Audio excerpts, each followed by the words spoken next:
attendance. The Pathways program has been a very important, hard-working effort by a number of folks here. The challenge throughout this country is almost to reinvent the way colleges do their business. Sure. I was reading that we produce, I think it's 13 million degrees at the 11 community colleges, and by 2020, we're expected to do 5 million more on top of that. So we've got some real challenges ahead of us. Obviously, how we take students in, our proactive way of advising students and giving them less and less range of choices to make. Roadmaps, this is what you need to take to get to the degree. Focus our students very, very early in the game. And as I read many of the success stories around the country, Freshman Academy, degree maps, undecided go into exploratory majors, the summer bridge programs, a whole range of things are happening at community colleges to change that direction. But we need to continue to work very hard at this, and I'm pleased that Ed is going to introduce our speaker today that's going to focus on a very important movement throughout the country and how we are taking leadership here at Three Rivers. Ed?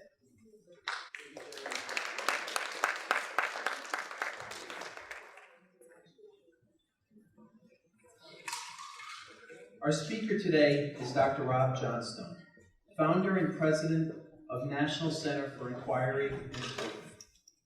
Dr. Johnstone works to help 2-year and 4-year colleges create structures and processes that increase student completion, learning, and labor market outcomes. His unique and engaging approach to inquiry and improvement fuses the world of foundations, innovations, and system-level policy changes with the ground-level work of college practitioners and college senior leaders.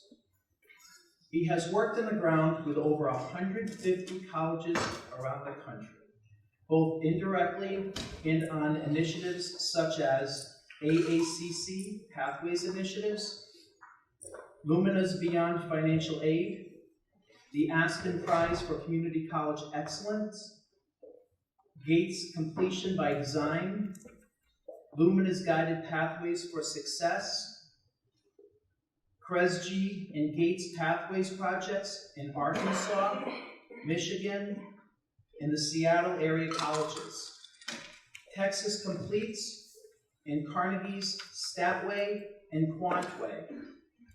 He has served as director, dean, and provost in the California Community College System for over a decade, and has worked as a strategic consultant prior to shifting to higher education.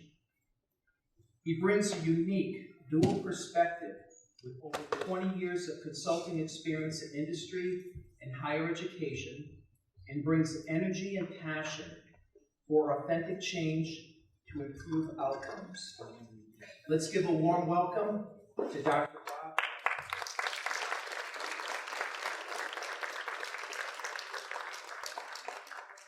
Okay, I'm going mobile. I can't stand behind the podium. As I'm doing this, I'm going to get my PowerPoint on here. But I almost always start these things, by the way, with a little stand-up comedy. Someone have a large computer.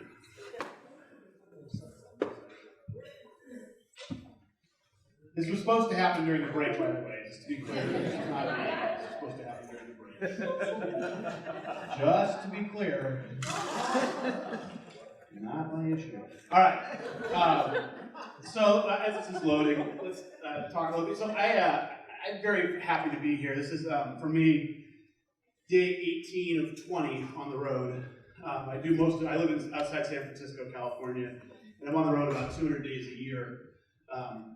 approaching somewhere near 260,000 miles of air travel all within the US. And what I'm doing is going around the country, not telling colleges what to do, but listening to colleges and sharing with them what other colleges are doing. You heard, I gotta update that bio. I had to count for a grant recently that in the last 6 years, I've worked with over 350 colleges around the country for at least a day like this. And so this is an honor and a privilege to get to be asked to talk with people and share ideas, and through the work on these various other projects, have seen a lot of what's happening in the country.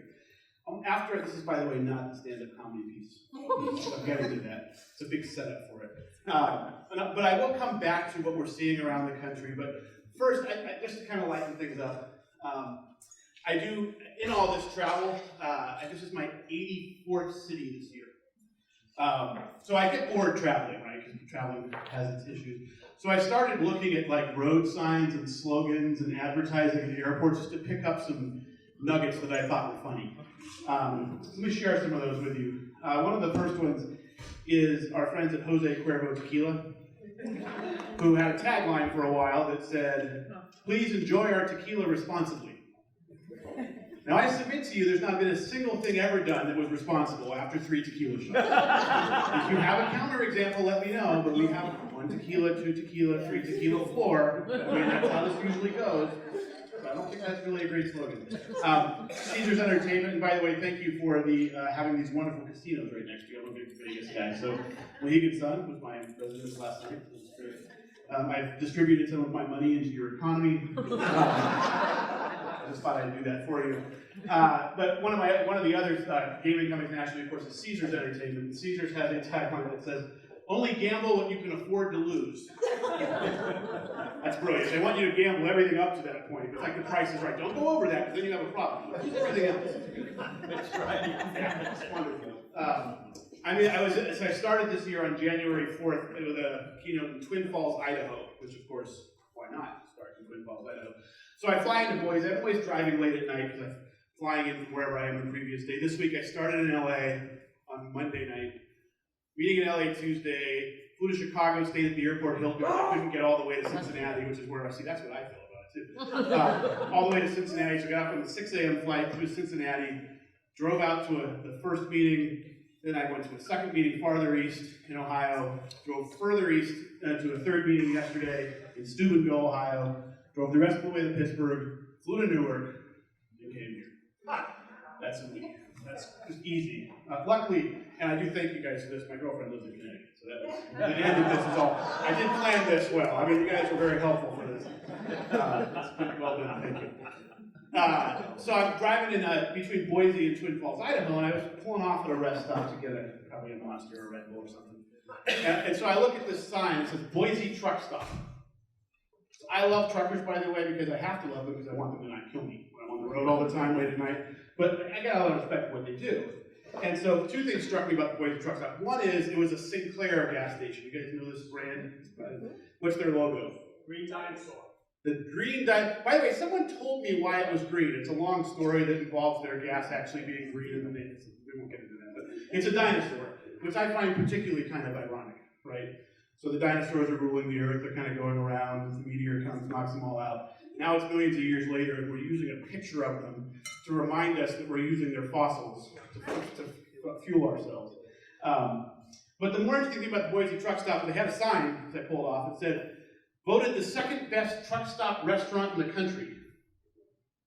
To which I was thinking, what cable show am I missing? Because that's got to be some good watching. And further, what did the #1 restaurant do that the #2 restaurant didn't? Because I think that's a big question that one would ask at this point. Then another one, I had to check where this plant was to make sure I didn't do this joke. By the way, the fuel joke, the Sinclair joke, doesn't work very well in Texas, just so you're clear about that. I was in Galveston trying that joke, people were like, make fun of that. So I did high school football jokes there. Johnsonville Sausage for a while had an interesting marketing campaign. It said, "We don't make sausage, we make family and sausage."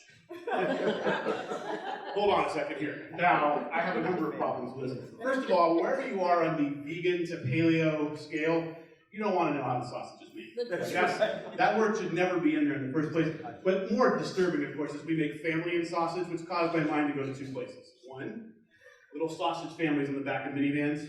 You get the dad sausage, the mom sausage, little smoky, brat.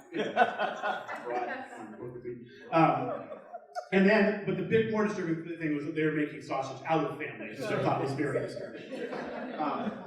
And my final one is that I was on I-95 down in North Carolina driving from, driving south on I-95, and you see the road signs on major interstates, like what's going to come up at the next exit. And this is one of those, like 40 miles away, it starts saying Rocky Mount, North Carolina. Now, I wanted to be at the city council meeting where they came up with this slogan, which was, stay here on the way to there. So basically at the city council meeting, they're thinking, all right, we got this billboard, we got to put something on it. What do we got around here? Anything interesting we can tell people about? Some hot springs, we can make some hot springs. No, we don't got anything. All right, screw it. Let's just go through the advertising. You don't actually want to be here. You're trying to go somewhere else. There's a lot of traffic. It's a long drive. We got some restaurants, a couple gas stations. Stay here on the way to there. I'm like, okay, good. Which, by the way, I wanted to know where there was. Like, where is the there that you were driving to? Turns out it's Myrtle Beach. So that last one, though, transitions me into the actual program, which is Sandy Sugar. One of the things I get the honor of working on is the Aspen Prize for Community College Excellence. We were asked, my group, and it transitioned into my new organization when I started it 4 years ago, we're asked to help with the site visits on the Aspen Prize. So this was the fourth round of the Aspen Prize. And it's easy to look at the Aspen Prize as something that names 10 finalists. They all put something on their website, put up billboards. We do name a winner. We do give away $1 million to the various finalists. And it's easy to look at it as a prize, but what the Aspen Prize is mainly about is elevating the sector of community college.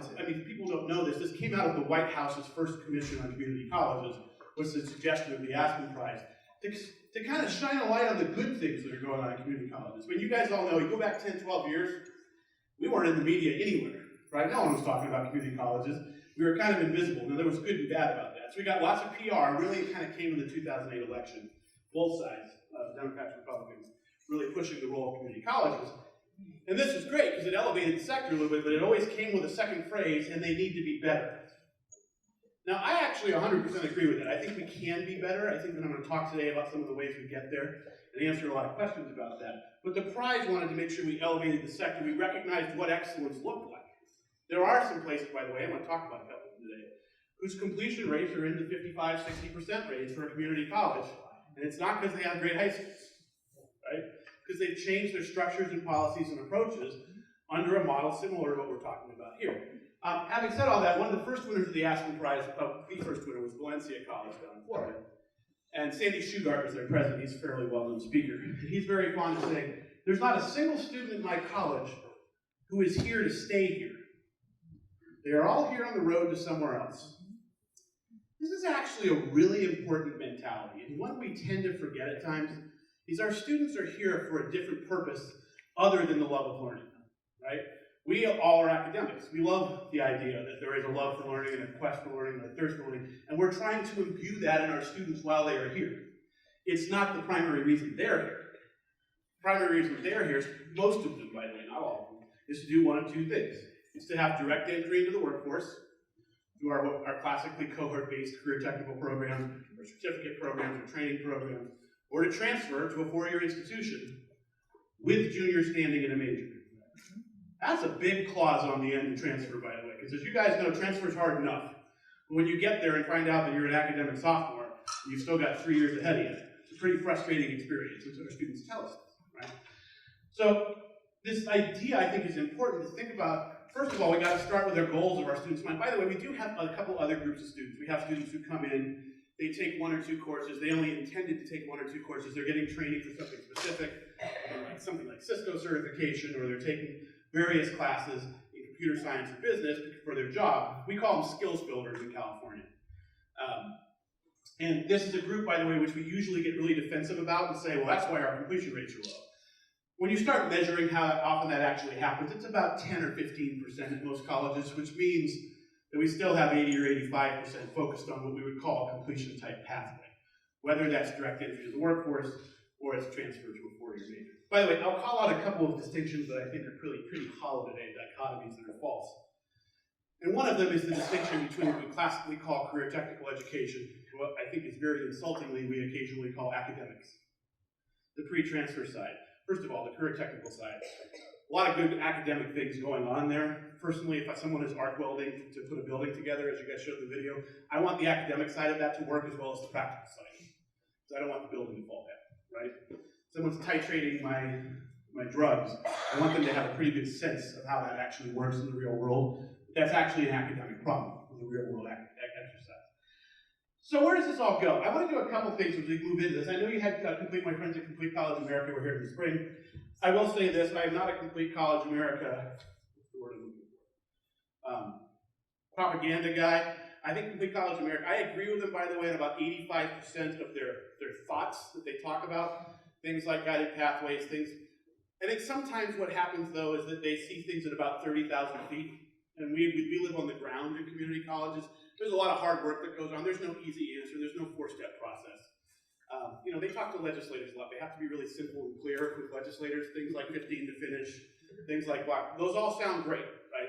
But there's a reality on the ground. While we work towards those things, there are many things we have to do to provide the nuance. And by the way, organizational change is not easy. Right? I've spent a lot of time in my career in higher ed and in industry helping organizations change cultures and structures and processes. It doesn't happen overnight. And this particular culture we're trying to change, by the way, is about 700 years old, right? The culture of the university model harkens back to Edinburgh, Oxford, and the monasteries, right? It's important to remind ourselves who went to school then, who went to higher education in that time. Who was that? The rich and the ruling class, right? So we created a model that the rich and the ruling class could use, this notion of going to university and finding oneself, right? Just kind of randomly exploring and finding oneself, which, if you have an infinite amount of time and resources, works really well, right? So the problem is, here in America, we democratized higher education. A couple big things. In the 19th century, it was the creation of the land-grant universities, which really brought in a new kind of focus to education in America, primarily agriculture at the start, but it turned into kind of the more academic side. But the more interesting one to me is what happened in the 20th century to democratize higher education. Was that? Community colleges. Community colleges. What was one of the main reasons community colleges were actually elevated, and that we went from about 50 in 1940 to the 1,000 to 1,100 we have now? What happened? World War GI Bill. That's exactly right. World War II, the GI Bill. So the GI Bill puts millions of students in higher education who've never been there before, right? Other problem is we didn't have room for them, right? So now you get, again, we had a couple community colleges, and mainly they were small. We get a rapid influx of folks, community colleges then get elevated, and now we have close to 1,100. So the problem was, though, when we democratized higher education, we didn't change the model, okay? The model was designed for folks with resources in a fairly infinite amount of time. Increasingly, as we democratize it to lower income strata in this country, which unfortunately in America still tends to be correlated with being students of color, that we didn't actually change the model. The model works pretty well if you're rich. By the way, one of my colleagues in California says it works pretty well if you're rich and you're white. It doesn't work very well if you're poor or you're a student of color who's coming to college for the first time. We're going to talk a little bit about this navigation idea and how sometimes we get kind of condescending about what students should be able to do. Okay, hold on to that thought. I want to come back to that thought for a second. But we wouldn't be having this conversation. Let's just be clear about one thing. We wouldn't be having this conversation if Three Rivers had a 75% completion rate, right? We'd be out at the golf course. We'd be at the pub. We'd be hanging out. Professional development would be a clap on the back and say, just keep doing it. Just keep doing it. But we don't, and most of us don't, by the way. There are very few colleges in this country who have a community college who have a completion rate over 50%. Now, I don't think this is the fault of individual people. It's not the fault of people saying, I like this model that doesn't work. It's that we haven't shifted what we might know to solve the business problem we have in front of us, which is how do we get more students these degrees of high quality or direct entry into the workforce with family-sustaining wages. So let me do this real quick. I want to give you guys a quick online poll or two. So you know how everyone says put away your phones at these things? You're actually going to take out your phone. I'm going to do a couple things here to set the table.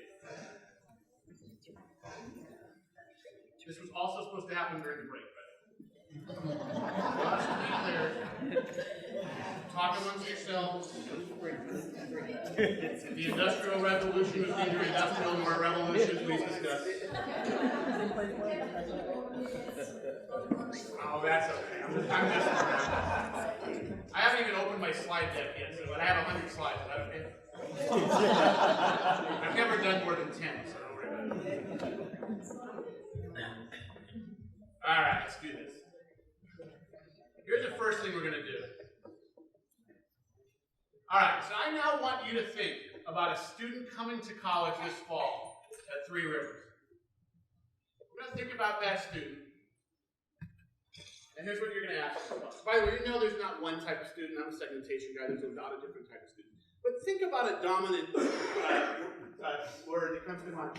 When you think of that new first-time college student entering your college in the fall, what's the first word that comes to mind to describe their psyche? I'm a social psychologist. I think a lot about this. I think a lot about where our students are when they get to us. So what you're going to do is you're going to text. The number you're texting to, like the phone number, is 22333. First, you're going to text Robert Johnstone 161 and hit send. It's going to say, welcome to the machine. I won't say exactly that, something like that. And then you're going to text your word and hit send again. What will happen, theoretically, is they're going to start showing up here.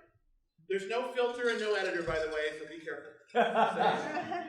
Sometimes I worry if I'm going to say that, then people will do it. But, so the number you're texting to is 22333. You do Robert Johnstone 161. And it usually takes about 10 or 15 seconds to cycle through.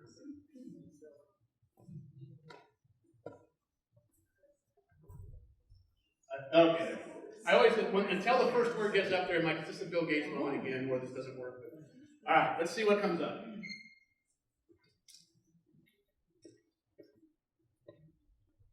Okay, one came up, so I know it's working. Uncertain. There we go. Scared and uncertain. There's usually an interesting dichotomy that comes up here. So let's confused, nervous, excited. This always 22333. There we go. There is a word cloud here, and the ones that come more often will get folded. It does occasionally happen that I give bad direction. I don't blame you, I blame me. It's bad direction. Hopeful, overwhelmed, confused, excited, anxious. As these start coming in, when I do this, it tends to be a really interesting dichotomy that we see. We see a combination of, and usually it is about 2/3 of the responses in the confused, nervous, uncertain, overwhelmed, scared bucket, and 1/3 in the hopeful and excited bucket. I think if I asked you for 2 words, you'd get one of kind of each for most people. You'd get the excited, you'd get unicorn, see? There we go. They could have gone with, as my 12-year-old who is very interested in unicorn barf for some reason, which I don't know. That's apparently a thing, by the way. Is this a thing? Apparently that's a thing. All right, so you're seeing smart, you're seeing some interesting things here, right? So as this continues to come up, I have to say that one of the other things that I think about this a lot, that I think is a dominant paradigm in the minds of many of our students is, I'm not sure I'm college material. Okay? That's not one word, but I'm not sure I'm college material. Not all of our students think that. By the way, I have a mental frame for thinking about students who come into community colleges. If you were to rank them from 1 to 100 on their kind of preparedness, and by the way, if I did that, I would not use math and English tests only, just to get to that point. Nothing wrong with math and English, folks. You can get mad at me later, just don't do it right now. Okay? But if we rank them from 1 to 100, what happens at most community colleges is the top 20, who, by the way, interestingly, you know what I call the top 20? Unicorns. I actually always have, and that doesn't just happen today. The top 20 are unicorns. Why? Because they're highly resourced, they're highly prepared, they know exactly what they want to do, and no matter what you actually did here at the college, 19 of the 20 of them would complete. Right? The reason they're unicorns is everyone thinks there's more of them. We used to have more unicorns. We didn't, by the way. We always had about that number. By the way, regional 4-year schools want unicorns too. They're not doing much better off with them. So we all want them, but there's only about 20 out of 100. There's maybe 10 or 12 or 15 at the bottom, by the way. 10 or 12 or 15 at the bottom, who no matter what you do, you're probably not going to get more than one of them to complete in the classic way we define completion. I don't want to give up on those students, so hold the thought. I'm not giving up on them. And I want to make sure they don't demographically look very different than the middle group. They, by the way, do look very demographically different from the top. But the middle group, so think about this one. We've got 19 to 20 at the top to complete. We get one of, say, 15 at the bottom. Okay, so that's 20 out of 35. What's your completion rate here at Three Rivers? What is it? Including transfer? That include transfer? No. Okay, so with transfer, nationally, with transfer, the number's around 35%, right? Between 30 and 35% if you include transfer. So if you got 19 to 20 at the bottom, top, 1 to 15 at the bottom, that's 20 to 35. And you're going to get to 35. That means we get 15 of 65 in the middle of the preparedness distribution to either complete or transfer. That is where your leverage is. That's where you don't move an institution's numbers by either fixing the problem at the bottom or by finding more students at the top. Neither of those things works. They never did.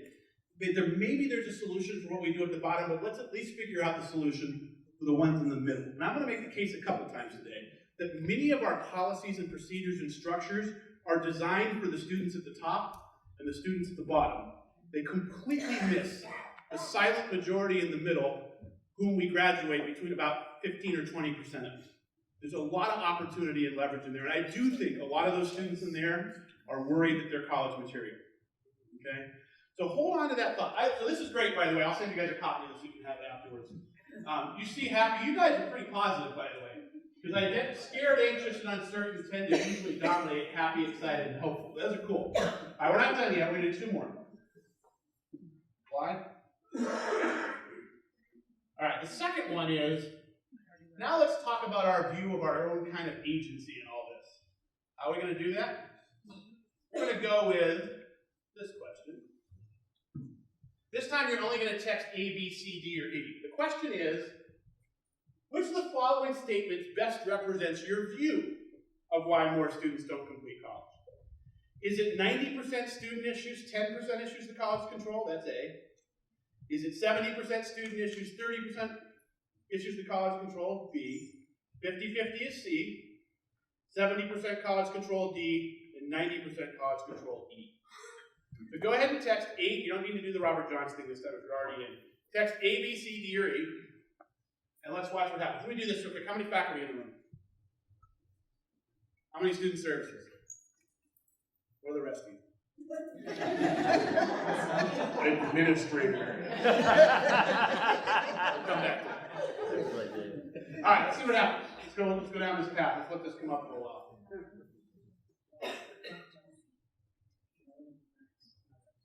All right.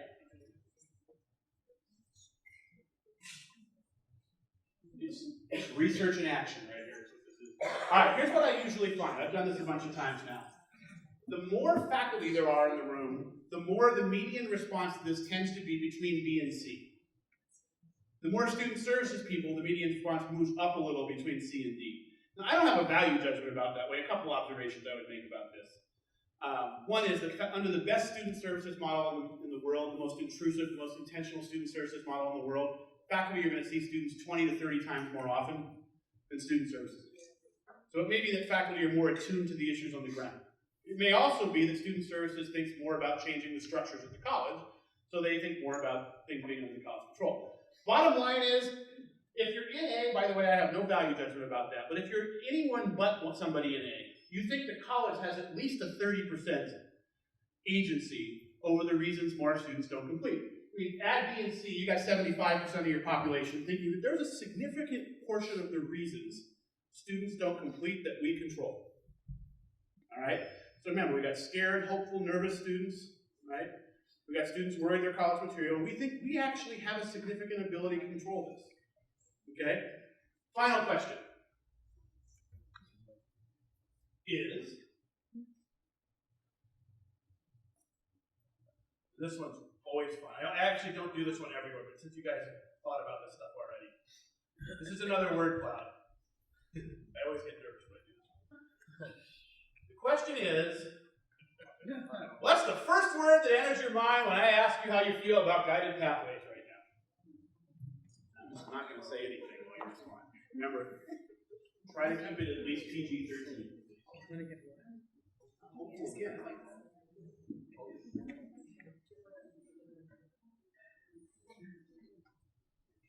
All right, we're done. It's just how excited I am. All right, it's all good. Now let's do this. Let's get realistic. Done. Interesting.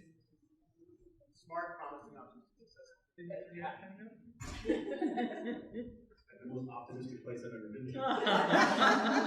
Seriously. Yeah, I've been to a lot of colleges. Let's see if you have the same answer at 1:30 today, by the way. Get us the hell out of here. Wow, you guys, did they inject something in your veins? All right, we got to insert Ethan can keep voting. That's awesome. I checked later, I find it is one person. You hacked the system and you've been locked up. So, hey, I got to tell you, not GPS. Hey, actually, I kind of like that. Okay, we got all. I mean, I got to tell you, that is a pretty optimistic room. I think our work is done here. Let's go ahead. While you eat your first beer of your choice. It's, by the way, been said that I take my gigs based on whether you have good golf courses, scenery, and beer in your area. You guys do pretty well in all three. Just say that. There you go. Last time I was in this area, I got to play the golf course at Fox, but that's a very good golf course. This is cool, by the way. This is actually, I don't even know what to do now. I had a whole stick ready, now I've got to completely change it. Good news, right? I'm sure you have a lot of questions. What we're trying to get to is to get to some of those key questions. And I know you had a presentation here in the spring, so I'm not going to do Guided Pathways 101. But I am going to move next to a quick little transition to what are the big ideas of Guided Pathways, the way we talk about them nationally. One thing I will say about this is it's really interesting to trace the arc of this trajectory over the last decade from not a single person in this country talking about Guided Pathways except for Davis Jenkins at CCRC and one of my good partners and friends in this work. 10 years ago, no one talked about this. Davis has been talking about it for a while. And one of the things that happened from CCRC, another great writer and author there, Judith Scott Clayton, wrote a paper called The Shapeless River. And it was a reflection on focus groups and research she'd done on community college students. And she painted a pretty vivid picture of what it's like to be a community college student. She said it's like being in a jungle at night with a winding river, with no lights on the boat, no flashlight, and no moon. You're almost guaranteed to run aground or lose your way. And the question is, how do you find your way back on path, right? That's a pretty powerful way of thinking about this. So nationally, there was no Guided Pathways project until 2010. Really, there weren't a whole lot going on locally. In 2010, we started Completion by Design, which the Gates Foundation funded to the tune of roughly $60 million, which was their highest ever investment in institutional change work in community colleges. And they asked a bunch of COB-based to apply, and what ended up being selected were 4 states, Texas, Ohio, North Carolina, and 1 college in Florida. Texas kind of dropped out after a year for some other reasons. They went on to do their own thing. But we've been working in these 3 colleges in Ohio, 5 colleges in North Carolina, 1 college in Florida, on the first National Guided Pathways project. The colleges, by the way, did get a not insignificant amount of money every year to kind of catalyze this movement, to help us develop thought capital. There were national partners on this, like CCRC, like me, like Public Agenda out of New York, like Jobs for the Future out of Boston, working on this stuff. And then, so you kind of follow forward from that. A couple of things happened. Student success centers that have emerged around the country through the Kresge work, there's now one in Connecticut. The first round of success centers were in places like Texas, Michigan, Arkansas, New Jersey, Florida. And we got some funding to do Guided Pathways project in Arkansas and Michigan that the same group helped work on. And then in 2013, something interesting happened, which was the Americans Association for Community Colleges, who is your trade organization in DC, right? These are the folks who are in DC fighting for the status, prestige, and funding of community colleges in this country. They do a great job of that. They came out with a really interesting report. It was the 21st Century Learning Commission report from AACC. And what this report said was that we need to fundamentally rethink our structures, policies, and approaches so that we can ensure that more students get through our institutions and reach their goals. Now think about that. That's like your trade organization who's supporting your work saying, we've been doing great work, we got to think about this differently now. What did they suggest, by the way? They suggested a lot of things that fall under the Guided Pathways umbrella. And I see, by the way, Guided Pathways as an umbrella. It's not 5 simple things. It's a variety of big ideas that get implemented in a number of different ways. And we're going to talk about those big ideas in a second. But then in 2015, AACC asked the same group of national partners, and they added in 3 others, by the way. So first of all, AACC got involved. Achieving the Dream got involved. The Aspen Institute got involved. And CESI got involved. So you have these big 8 national organizations, probably the kind of who's who list of who works with community colleges around the country, get together to do a guided pathways project, again, that Gates funds. This time, it's about $10 million, and I'll tell you why in a second. So we open up the door, and here's the value proposition. You get no money at the college. You have to come to 6 institutes over a 3-year period with a team of 5 to 7 people, and you have to pay your way to get there, and the president has to come to all 6. And if the president tries to not show up, Kay McClenny calls him and says, you're showing up. So that's how that works. And you have to agree to fully implement guided pathways for all entering new students by fall of 2018. So no money, you got to pay your way to get there. What you're going to get is a lot of thought capital, professional development, and help from this approach and structure for these national partners. So we opened the call for proposals in 2015, last year's November, not knowing if we're going to get 0 applications or what actually happened, which is 200 community colleges immediately contacted AACC and said, we want to do this. We're that invested in this idea. When you think about the arc of change in higher ed, to be that invested in an idea 5 years in is pretty remarkable. Because I think this idea fits, and you guys are saying right here, it kind of fits with where you think you need to go. By the way, over 110 colleges applied. The reason that dropped a lot was twofold. One, there's a really hard application process that asks you uncomfortable questions like, what's your history of innovative change at scale? Which is a hard thing for a lot of colleges to answer. It also, by the way, required the Senate president and the board president to sign off on the application, which in a lot of places, you know how this goes with grants. Not that this would ever happen here. But occasionally, senior leadership at a college will sign up for grants that the faculty and practitioners find out about later. We did not want that to happen here. It would never happen here. I don't know that. It might happen here, but I'm just saying that anyway. So we ended up getting 110 applications. We took 30 colleges from 17 states, and there were another 30 or 35 we couldn't have taken, many of whom were angry they didn't get in. We only had funding for 30. This is an amazing arc of change over the last 10 years, from 0 to this. And what we're seeing early on, so we've done 3 of these institutes now in the last 9 months with these colleges. Colleges have been able to move a long way in this short period of time on these big ideas I'm about to talk about. So I think it's important to trace that arc. This is not something, and by the way, the movement did not start in community colleges. One of the complaints about guided pathways, and there are complaints, is you're trying to remake us into technical high schools. Well, interestingly, where did guided pathways come from?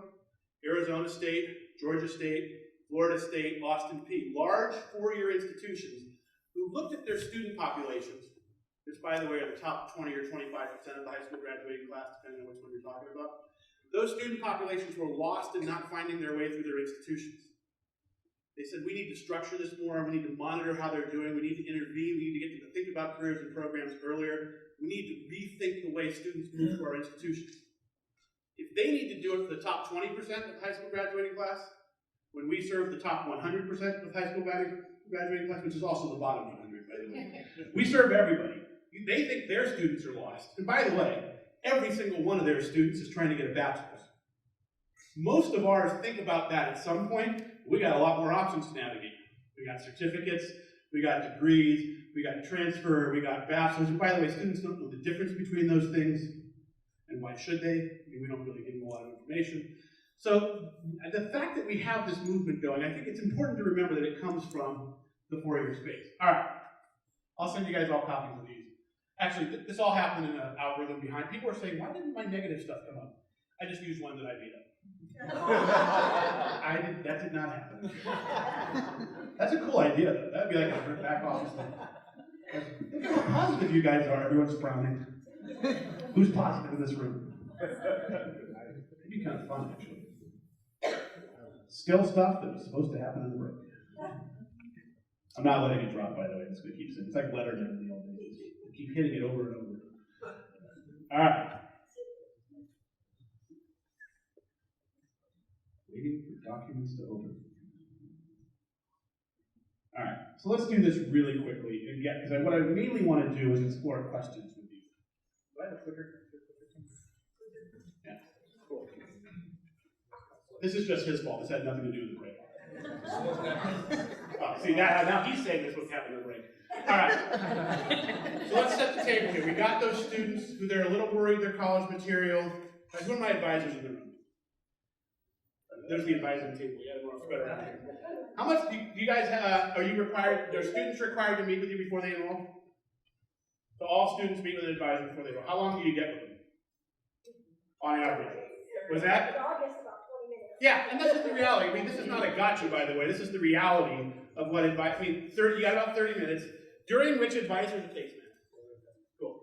During which what advisors are supposed to do is like learn who the student is, what they're trying to do, figure out their interests, give them some brief career exploration, match them to programs. Of course, that's physically impossible, right? And so what has happened at most community colleges historically is you say, all right, just take some gen eds to figure this out, right? We'll give you a first semester. I mean, to be clear, most advising up front, the net result of which is a first semester of courses, right? I'm not saying that the advisors are doing anything wrong. It's doing what you can do in that time, right? So let's see what that looks like. So students are already lost. Oh, by the way, historically, what was the first thing they did before they got to advisors? Students are already worried they're not college material. What do? We test them in the two subjects they hated most in high school. And say, by the way, beyond the shadow of a reasonable doubt, you're right about one thing, you're not college material. I mean, that's essentially how that plays out. Look, I'm not blaming math and English faculty. I'm still getting to that later. No, I'm kidding. This is about, first of all, college readiness being only determined by math and English. I got some data back in California when I used to be a researcher. And so I did what we all do. Like, we're trying to figure out, well, is English predictive? Do we need prerequisites? Is English really predictive of all these social science courses like psych, which is what I used to teach? So I looked at Psych 1. I said, all right, let's take a look at it. We were a big college, so I had all kinds of students who were simultaneously enrolled in English in Psych 1. So I took a look at the success rates in Psych 1 based on their English level. Cool. If they were in English 1B, the college level course, they had about an 80% chance of passing Psych 1. If they were in English 1A, it was a little under 70. They were one level below in the old model, they were about 50. They were two levels below, it was about 35. I'm like, okay, well, English is really predictive of success in Psych 1. Then I did a second thing. Who are my psych instructors? Okay, you're over there. Cool. All right, I'm going to talk in a second here. So then I said, I wonder how predictive math is in Psych 1. Is there any math in Psych 1? No. Lots of math. What are you talking about? What are you teaching in Psych 1? It's a survey course. It's not research math. There's we love math. Okay, first of all, now we're getting down to it. You have the best psych class in the world. I would have loved your psych. I can tell you how my psych class was. And most mini psych classes, it's a survey course, right? There's 15, not that she does this currently, but I do. There's 15 weeks in the semester, there's 15 chapters in the book, there's 15 subdomains of psychology. Week 1 is developmental psych, week 2 is biopsych, week 3 is neuro. It's a survey course, right? This is what survey courses in Gen Ed are. So there may be some math in there, we're just going to do it. But there's not a lot of math in there. You know what happened when I related math to success in my Psych 1 course? Transfer course number 2, 80% success rate. Transfer course number 170, 1 below 50, 2 below 35. Huh. So what's that mean, by the way? Why could that? There are lots of reasons that could be true. Why is that? Why is math equally predictive? Assuming it's not her class, that it's mine and didn't have any math in it. Well, they could be correlated, right? They could be measuring. It could be, by the way, that it's actually English, or it's actually math causing the effect, and they're highly correlated. So as a researcher, I was able to extract those things out. That wasn't it. If you were at college level with math and below, the English thing still happened. If you were at college level with English, the math thing still happened. Well, what else could it be then? What's that? They may be proxies for something else. Motivation. Yeah, let's talk about it. Now, what are those things, by the way? What could they be proxies for? There's about 10 things. Motivation, say louder, you got it. What's that? Persistence, grit, kind of that productive persistence. Motivation, what else? Say that? Attributes like what kind? Yeah, so I think there's a host of non-cognitive things we're talking about here that could be, by confidence, by the way, is another one. Hope. Some great research out of California on hope, by the way. They give a 7-item questionnaire as part of their application. There's a 5-point Likert scale rating of various items concerning hope. That is more predictive of their eventual completion rate than any test or GPA from high school. 7 items on hope. How about social capital? Financial stability, right? So there's a lot of things it could be. So by the way, just to finish that point, Then because I was at a school in California, I'm going to play one of my favorite games. It's Northern California Stereotypes, because that's where I'm from. We had a 1-unit fitness requirement, PE/fitness requirement as part of our Gen Ed. So what do you think was the most highly enrolled fitness class at a Northern California community college? Yoga. You guys got it quick. Usually what I hear is skiing and surfing, and those are both possible, by the way, depending on where you are in California, but it's actually yoga. Which, as a guy, by the way, who played every sport known to man that had a ball in it, the fact that yoga was the most enrolled fitness class in my college gave me a lot of pause. I'm just going to tell you that. But I learned to deal with it. Doesn't anyone play basketball anymore? What's with yoga? So I looked at the success rates in yoga based on English level. Cool. 80%, 70%, 55%, 35%. By the way, this wasn't selected readings in yoga or the history of yoga from the 14th century to the Renaissance. This was get out the mat, roll it out, and stretch yoga. I'm pretty sure at this point it's not English or math that are the primary problem. Right? Does any of this mean that English and math are not important? Of course it doesn't. Right? English and math are really important. By the way, no one is here to major in Dev Ed. And further, almost nobody is here to major in math or English. Math and English are things they need to do what they want to do in other domains. Sometimes we forget that.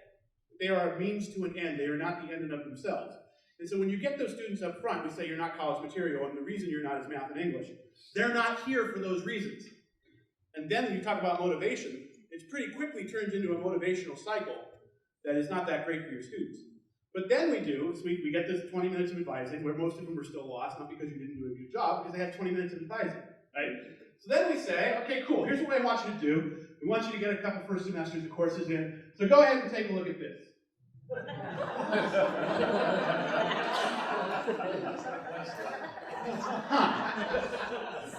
There is not a single human being in this room, and I say human being for an important reason, because we have this tendency to dehumanize students as if they were some subspecies who, if they only acted like us, the real rational humans, the world would be a better place. I am a social psychologist. We are not rational, by the way, just so you know. I'll give you 100 studies on that. But one thing social psychologists and behavioral economists agree on, among the many things we disagree on, is the number of things that humans can make rational choices between and not get paralyzed. You want to know what that number roughly is?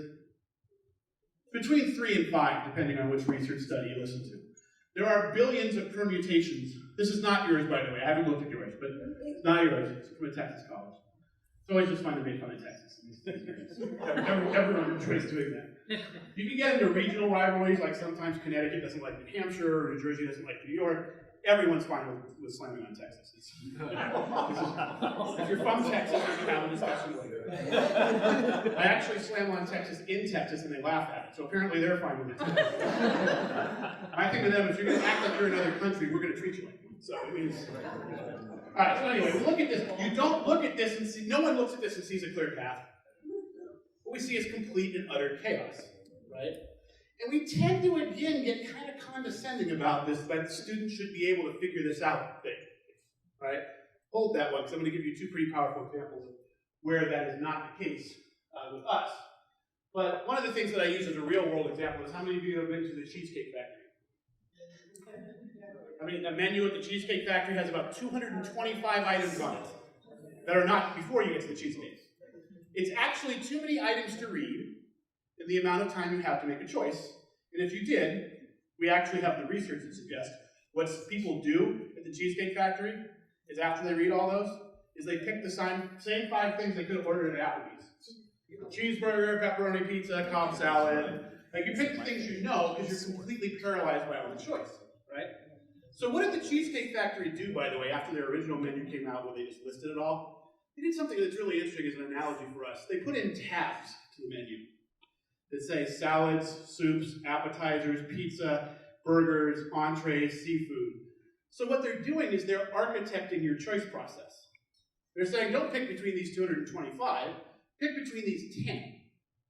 That analogy is interesting as we talk about students coming into the college with all the choice they have, not only about courses, but about programs.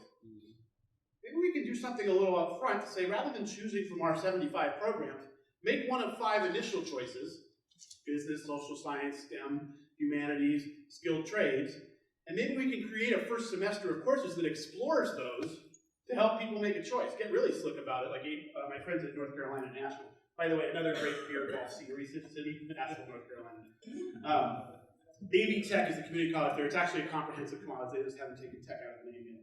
And what they did is they created these first semester experiences where all new students out of this fall come in and take the same set of courses from one of 5 areas: business, social science, natural science. The other thing they did is they built a college success course around that's required. I think it's 2 units.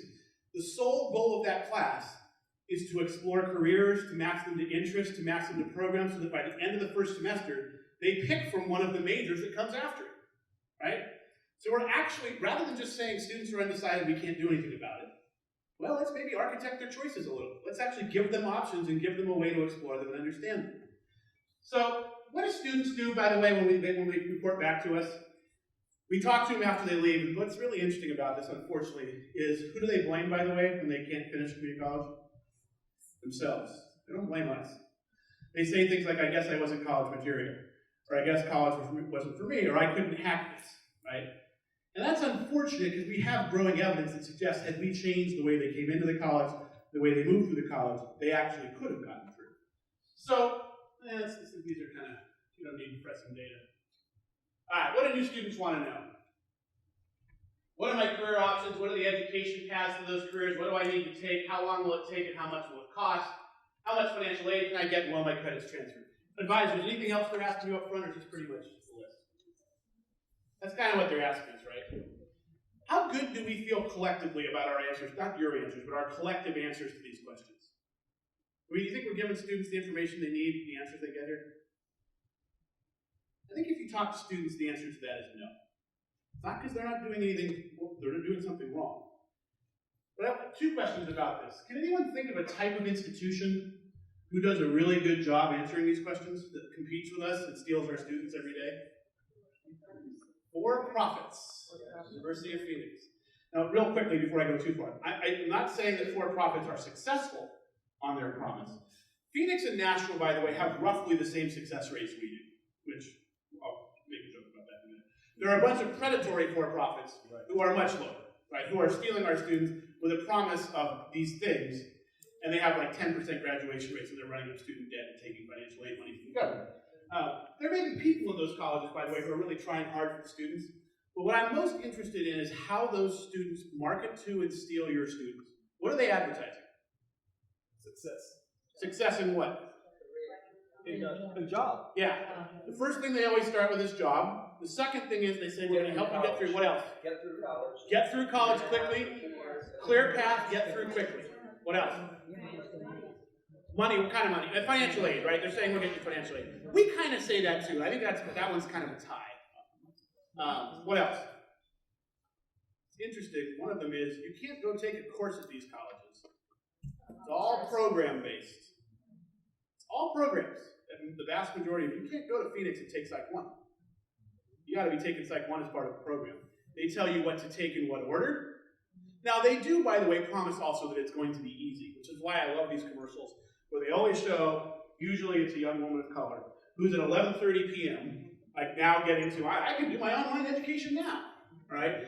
What that commercial, of course, left out, by the way, was the first 16 hours in her day, where she got up, she has kids, she got the kids to school, she went to her 8-hour-a-day job, she came home, the kids are working on homework, she's doing, I mean, this whole idea that at 11:30 she's magically going to start a 20-page paper is completely preposterous, right? But, I mean, it's appealing to folks, and they think, oh, I can just fit this in my life. And I think that's the reason, namely, that they don't fulfill their promise, that they've made this look too easy. And you guys know as well as I do that online courses are not easier than face-to-face courses. In many cases, they're harder, especially because they require a time management and a discipline in how to move through things that is not necessarily that students have learned. So, but I'm actually not interested in the success rates of these programs. I have a moral and ethical thing with it, but I'm more interested in why they're taking this. And by the way, who are they taking more disproportionately? What demographics? Low-income students and students of color are being disproportionately recruited into for-profits. So the very students who need us to be better, need to be able to get through us, are flocking to for-profits at the same or lower completion rates that cost 10 times as much. Now, you might say this is marketing. I don't think it's marketing. I think it's actually something about the way we do things. I will say this, though. I'm working on a new marketing slogan. See how this rolled off the tongue. Fail with us, it's cheaper. There might be something wrong in the middle there. I'm not really sure what happened. You guys, like, the president's like, we're not saying that. Don't turn the tape off. We're not, he didn't say that. But the point is, we have, I mean, as from a mission standpoint, we want to serve all of our students, but community colleges are viewed as the bridge to a living wage and a cycle out of poverty and an economic sustainability for millions of students in this country. And the question is, how do we change it so that it actually delivers on that promise? And I think that's a really important question. What do returning students ask, by the way? How far along am I towards completing my program? How much more do I have to pay? What do I need to take next term? What will my schedule be? That's a CCRC typo. I just leave it in there. I've done this 100 times. I could have taken it out. It's just fun to leave their typo in. What if I want to change programs? What credits transfer? How can I get work experience? Let me ask you this. Is there anywhere within our institutions that both new and returning students have clear answers to these questions? Any types of programs? Cohort-based CTE programs, right? Anyone the chair of one of those programs in this room right now, besides nursing? I love you nursing people, but I don't want to talk to you right now. We'll talk to you later. What's another cohort-based CTE program? Who's in the room? Automotive tech, electronics, advanced manufacturing. What do you got? Sheet metal. Cool. So you're the chair of the program? On Sundays. What are you doing on other days? I don't know. Don't answer that. I don't want to answer that question. All right, let me ask you this. Has anyone ever fallen through the cracks in one of your programs without you knowing they were in trouble first? No. Right. Why? Because she's an institutional agent invested in that student's success, and she sees it as part of her job to monitor the progress and create a clear path for the students to where they're trying to go. Okay, cool. What are some other, by the way, what's the success rate in your program? It's 100%. So that's a success rate. Clearly, from earlier, you guys are optimistic. So it's probably 105%. That's good. We actually found someone who wasn't in the program, and they finished it. So, when you look at success rates of cohort-based CTE programs in most community colleges, and the reason I love you guys in nursing, and the reason I don't use nursing is nursing is always 95%. But if you look at the rest of the programs, auto tech, welding, advanced manufacturing, graphic design, sheet metal, surge tech, we find, by the way, on average, the completion rate hovers in the 70s, 70, 75%. Why is that? Aside from her, program chair. There's a cohort. What else? There's a cohort of their peers. What else? Very specific. Specific to what? Yeah, so it's a very clear outcome again. And by the way, we keep talking about careers. Ask yourself how many of your students are actually here at the college for a love of learning. They're here because they want a career at some point. And if they're transferring, they still want a career, by the way. They're just taking more time to get to it. They're all career focused. I mean, we want to imbue a love of learning in them while they're here. But that's not why they're here. They're here because they eventually are on the path to a career. It's just how quick that path is. Cisco certification, EMT training, shorter path. 6 years means, here's another brief psych rant. This one's not about you, this one's about me. Psych, by the way, is the #2 undergraduate major in this country. Pause on that a second. #1 is business. Business actually, by the way, is kind of an umbrella over about 15 different things. So you could argue that psych is the #1 discipline major in this country. At any time, between 13 and 15% of American undergrads are psych majors. Which of course causes us to ask an interesting question, which is what percentage of jobs in this country are psychologist jobs? That answer is less than 1%, right? And by the way, what educational level does every one of those jobs require? A master's for about a third of them and a doctorate for the rest. Which I'm guessing most of this, by the way, you can be in a psych class not because you're a psych major. We're talking about the psych majors. Do you think the psych majors have well thought out what their educational path is into those careers? And by the way, some of those, like psychologist master's and doctoral programs, are as competitive as nursing programs, right? There's 50 to 1, 100 to 1 ratios. So part of the issue might be here, well, what are we matching what students are doing here with what they might need to do in industry? Now, you could say they're getting a degree, that degree has value in the marketplace. I mean, 30 years ago, that was really true. With the specialization that's happened now, it's a little less true. I can tell you what a bachelor's degree in psychology qualifies you to do directly, and that's work as a manager at Enterprise Rent-A-Car, right? Which is not the worst job in the world, but it's probably not why most people came to do psychology. To do a job in psychology, you need a master's or a doctorate, right? You got to ask yourself questions about how do you pay for that, right? And so part of the issue here is this matching and alignment. So cohort-based CTE programs have these high success rates. Interesting. So they're motivated, they have a clear path, she's like to call it, institutional agent invested in the student's success. At the end, I did not see if you had this group when I drove in. You may or may not, so I have to find out. There's a group of students who come in on the pre-transfer side, where, by the way, the pre-transfer side, the average completion rate is in the 15 to 20% range. Right? Take out the cohort-based CTE programs from your 35% completion rate, it drops pretty quickly. So, think of a group of students who comes into most but not all community colleges every fall. They are exclusively 18 to 24 years old. They are 99.7% transfer focused. And interestingly, they have a transfer rate that's in the 60s or the 70s usually. Do you know who that group is? To save some time. Unicorns. It's absolutely what they are. That's good. I like that. Athletes. You guys have athletics here? No. Okay. So this is interesting, though. So this is community college athletics, right? This is not four-year football and men's basketball programs, which, by the way, most of which are still fine, but there are some ones that are not. Community college athletics programs transfer their students at about a 70% rate at most colleges. Why is that? Why is it so high? Camaraderie, so they have a cohort of their peers as well. The joke here is if you're the starting quarterback on the football team, 98 of the other 99 guys want you to succeed academically. The other guy's the backup quarterback. Yeah, what else? Coaches and stuff like that. Coaches. So they got, you know what a coach is? A coach is very similar to her for the sheet metal program. It's an institutional agent invested in that student's success. By the way, there are sometimes uncomfortable conversations between coaches, faculty, and on the behalf of students. Right? Now, that doesn't always go well. At community colleges, it happens far less often, by the way, than it does in 4 years. But there's someone fighting for the student. This is interesting. What else? What are other reasons athletes succeed? Well, you said something over here. Because there's corruption. Well, there's corruption. Yeah, I think that. Yeah, I think that does happen more in some 4 years. Community colleges it happens less often. What about over here? Yeah, they're disciplined, right? They're dealing with a structure on the athletic side that may translate over. They have to maintain. What else?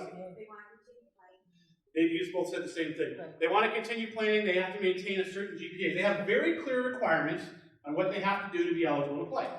So what are they? They're motivated. They're motivated the same way those students over her program are to get a job. Anything else pop to mind? Yeah. I think I have a limited amount of time to get through college. There you go. This is a big one we don't come to. You guys get all kinds of bonus points here. You got 5 years to play for it. You start playing, you only got 5 years. You got what I call a ticking time clock.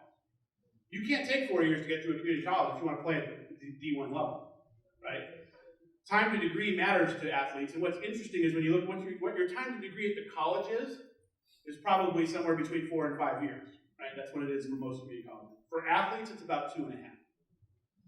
By the way, are athletes on average more or less academically prepared than their peers? We got to be careful here because there's more overlap in these distributions than there are means, but they're less, and yet they're transferring at rates that double or triple most entering students. They also get a clear path.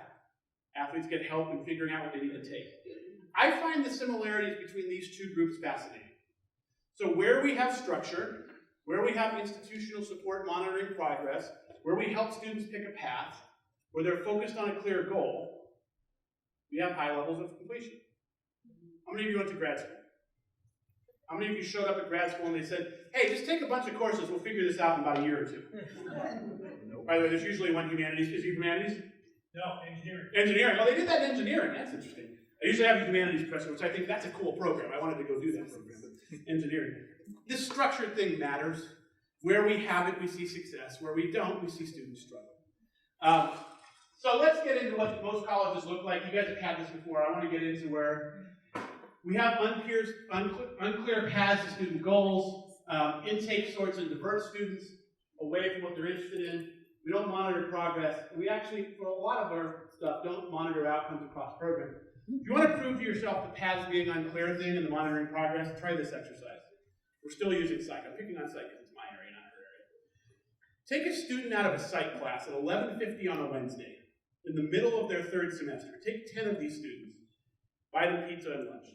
You're going to ask them a bunch of questions. It's always good to get the voice of the student involved in your thinking. But you're going to have two key questions in there. The first one is, do you know how far you are along towards your degree as a percentage out of 100? So, how far are you towards your degree? How many of you think how many of those 10 students do you think would be able to answer that question? You guys are the most optimistic school in the country, because I've never heard anyone say more than 2 before right now. We think it's 3. That's awesome. This is like great. This is the most consistent survey question I've ever asked in my entire life. I've been doing surveys for 25 years. Almost everybody says 1 or 2 at the most. By the way, when you do the research, the answer is between 1 and 2. At most community colleges know the answer to that question, which I would argue is a pretty big problem. Second question you ask them is, hey, by the way, what do you still need to take to get there? Even fewer of them know the answer to that question, right? So they don't know how far they are, they don't know what it takes to get there. And before you think again, this is a student problem, they should know. Try one of 2 exercises. The first is, we did a college in Wisconsin. They pulled transcripts of students who'd been at their college for 2 years, stripped it of major, and asked a group of faculty to try to figure out what the students were doing and what they had to complete to get out of the college. This was their epiphany moment at this college in Wisconsin, where they realized, holy crap, it actually is this hard, right? Because they couldn't figure it out. The other story is from Miami-Dade College down in Florida, which was our CBD college in Florida. It was in year 1 of CBD when this was kind of the Wild West, and we didn't really know exactly what to tell them. There were a lot of questions coming up. So they had a group, they're the largest undergrad institution in the country. They have 100,000 students. 80,000 more non-credit students. They have 180,000 students total. They had 28 faculty from their 28 largest departments on kind of their structured pathway steering committee. And they were midway through fall semester struggling with whether do we really need to do this? Shouldn't students just be able to figure this out? And then they tried an exercise. And I found out later that it was the faculty union president who asked them to do this exercise, which I just think is an interesting postscript. They asked the biology faculty to leave the room. And they asked the other 27 faculty to design the ideal 2-year pathway to graduate with an AS degree in biology and transfer to Florida International University, which is like 70% of their transfer students, with junior standing in a major. They gave them the catalog, they gave them the schedule, they closed the doors, and they gave them access to the website.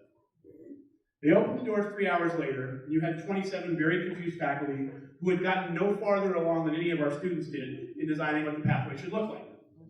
Now, you may say that's not their job. They're faculty. They teach in a discipline. These are people who have masters and PhDs. Miami-Dade always says we have the biggest percentage of PhDs. You could argue that's why they couldn't do it.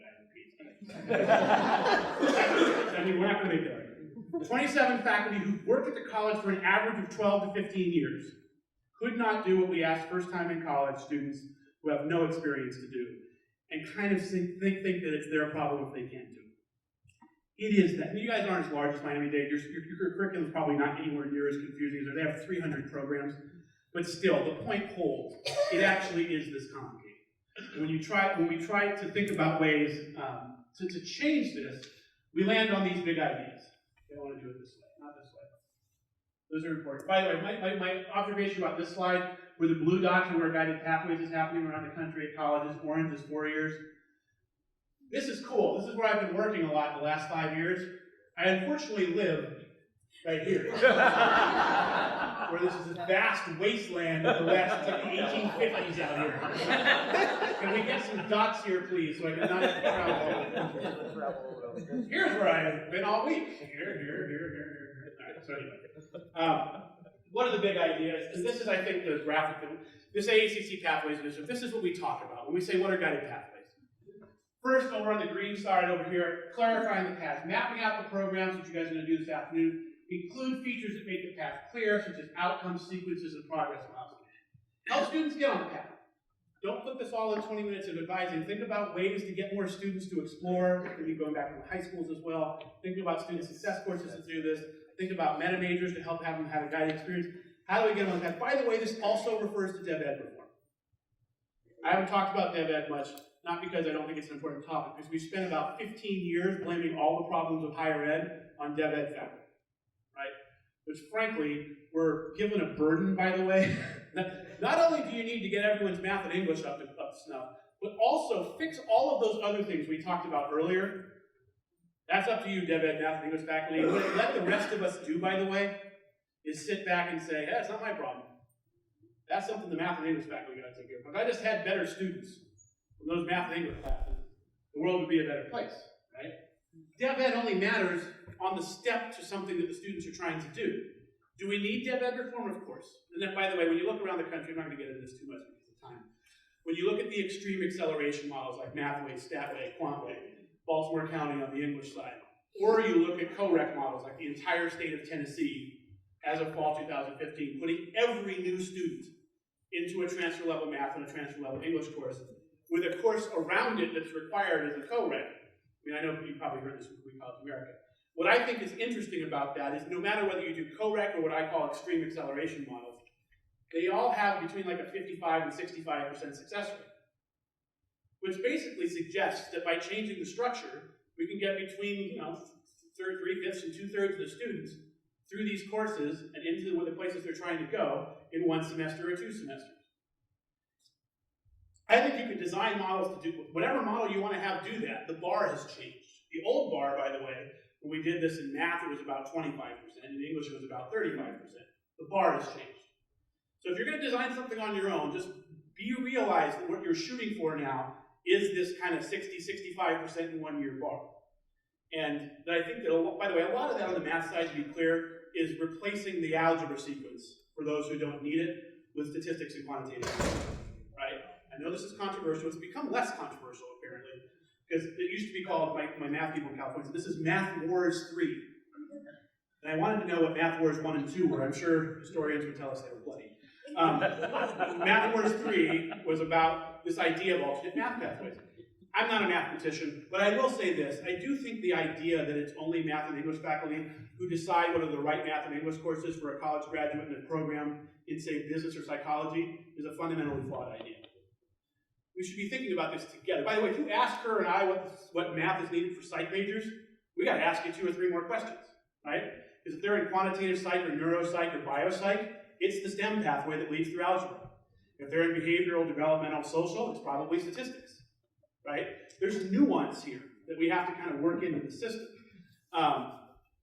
But I will say this, I mean, one of my favorite quotes, and this is from one of the guys in Tennessee who's the vice chancellor. He is actually a British mathematician who's in Tennessee working on guided pathways reform. And what he says about math is the only reason that about 80% of our students need to take college algebra is when we yet again visited on their kids 20 years later. Right? That's the reason we make students take algebra, so that when our kids take it, we can actually get them through it. The research from the field suggests that about 80% of jobs that require a college education use the math that's in statistics or quantitative reasoning. I think that's a big reason for the jumps, by the way. In Tennessee, you can talk about co-rec. A good portion of that jump is because most of those students are not taking college algebra, they're taking statistics or quantitative reasoning. So anyway, but that's about getting on the path, helping students stay on the path. Let me ask you this.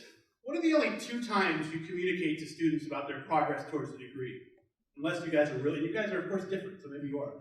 But how do you communicate to students about progress towards the degree, historically? When they go on academic probation or suspension, or congratulations, you're eligible for graduation. So you're either out or you're out. So the only 2 times, yeah. When they come in to enroll for next semester, So what do? I go over their plan of study Who are you, sir? and All right. So do you have mandatory? Are your students required to see you? it's the First couple of years. So that's good, right? That's an intervention where you're actually monitoring their progress. See, I told you guys would. Mostly, though, historically, under the cafeteria model, we didn't actually look at their progress. We just kind of told them when they could graduate or when they're out. Let me give you another example. I mean, you had a bunch of students last spring pass the 50% and 75% thresholds toward graduation. None of them knew it, and you most likely didn't do anything to recognize that. We also could celebrate progress, by the way. We could say, hey, you're halfway there. Or even better, you're 3/4 of the way there, and here's what you need to do still. Kill 2 problems at once. Actually start talking about what do you need to do. So these are the kind of big ideas. Ensure that students are learning, kind of using practices that assess and enrich. Where am I? 35. Not bad. All right, here's what we're going to do. 2 final things, and then it's questions time. One is, see all these slides? Cool. All right. Why should we care about this? All right, I'm going to do one rant and then optimism. So there's kind of challenging and then the optimistic side. How many students in the nursing program here at Three Rivers actually in the program a year? By the way, I did, by the way, from the looks earlier, figure out where the nursing table was. Oh, there you are. She's got a uniform. How many students in the nursing program a year? About 200. 200. It's a pretty big program. Okay. How many students think they are pre-nursing here at Three Rivers? Oh, they all do. Oh, yeah. Yeah, exactly. So, by the way, two things happen when I answer this question at most colleges. Either you multiply the number by 10, or you say all of them. Right? Two things about this. Why do students want to be in nursing? That's the same thing. Now, it is not, by the way, the only thing you do at Three Rivers that leads to a job with family-sustaining wages. Right? And this is not, some of this is not your fault. Some of this is because this is how the industry has marketed some good jobs. But you have to kind of combat this, right? By saying, where are our other great jobs? That's one part of this. But by the way, when we look at actually how many students are pre-nursing by their course taking, we find that multiplying the number in the program by 10 is a pretty accurate estimate. So, a story I'm going to tell you from a college in Ohio, Stark State. They had 160 students a year in their nursing program, 2 cohorts of 8. They actually measured in their database how many students they had that were pre-nursing, and it was 1,700. Right? Really, literally almost exactly 10 to 1. So the question, of course, is, what do you do with the other 1,540 who aren't getting into the nursing program? Now, before I go any farther, because you guys are apparently special, what do you guys do here? What's that? Yeah, so they're cycling. They keep trying to get in, right? Now, we may try to redirect them some, but for the most part, they're left on their own devices, right? So here's the story. Are they not left on their own devices? By the way, I'm not looking at them anymore, because this is not their problem. This is our problem. What's happening to pre-nursing students? Their job is to teach the students in the program, right, to get them to be nurses. This is a more collective discussion, right? So let me just tell you what Stark State did. And I have to say, I thought that this was cool. It's not the only thing you could do. They looked at, by the way, they have a minimum GPA requirement to get in the program. What is it? 2.7. 2.7. It's 3.0 at Stark State. And even if it's 2.7, by the way, how many students between 2.7 and 3.0 get into the nursing program? None.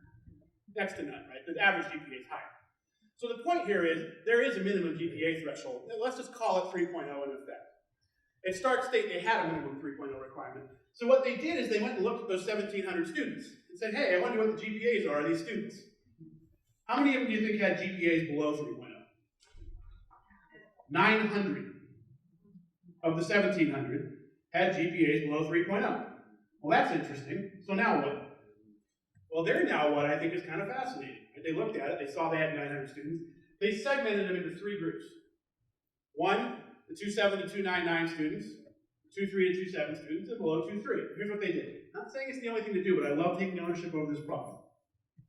2.7 to 2.99 students, they sent them an email and a text saying, hey, Chris, we see that you are a pre-nursing student here at Stark State College, which, by the way, for many of those students, was the first time they've ever gotten anything from the college that recognized what they were trying to do.